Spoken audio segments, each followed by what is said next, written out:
पुन्हा एकदा आपण भाजपामध्ये जाणार नसल्याचं स्पष्ट केलंय। सभागृहामध्ये बोलताना पटोले भाजपात येतील असं कोणीतरी म्हटलं, त्यावर मी भाजपामध्ये कधीही येणार नाही, मी इकडे खुश असल्याचं पटोलेंनी म्हटलं। तुम्ही अशुद्ध झाला तर बिचारा सुधीर मुनगंटीवार सारखे विद्वान माणसाला, इतक्या सिनियर माणसाला बाजूला फेकून दिलं तुम्ही लोकांनी, बाजूला फेकून टाकलं। पण हे काय बरोबर नाही, मी तर कधी येत नाही। मला इकडची खुर्ची द्यायचं म्हटलं तर अजिबात येणार नाही, रेकॉर्डवर ठेवतो, हे अजिबात येणार नाही। मला मी जवळून पाहिलेलं आहे तिथं 2.5 वर्ष दिल्लीमध्ये,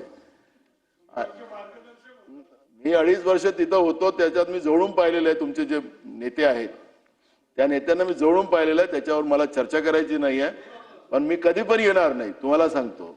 मी आपल्या इकडे सुखी आहो, तिरंगा। संतांवरील वक्तव्यानंतर आता गोविंदगिरी महाराजांनी माफी मागितली आहे। वारकरी संप्रदायाची गोविंदगिरी महाराजांनी माफी मागितलेली आहे। दासबोध ग्रंथ इतर ग्रंथांपेक्षा श्रेष्ठ आहे असं मी म्हणालो नाही, असं गोविंदगिरी महाराज यांनी म्हटलेलं आहे। दासबोध हा स्वतंत्र ग्रंथ असं म्हणताना तो इतर ग्रंथांच्या पेक्षा श्रेष्ठ आहे असं मी म्हटलं नाही, किंवा अन्य ग्रंथच नाहीत असंही म्हटलं नाही।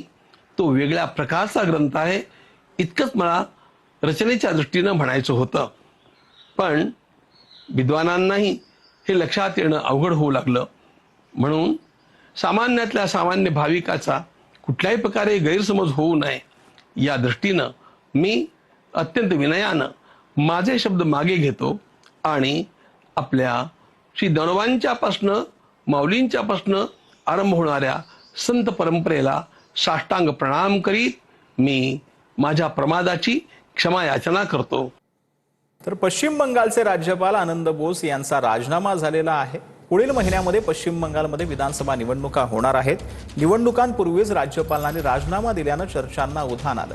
आर.एन. रवी यांची पश्चिम बंगालच्या राज्यपालपदी नियुक्ती करण्यात आली।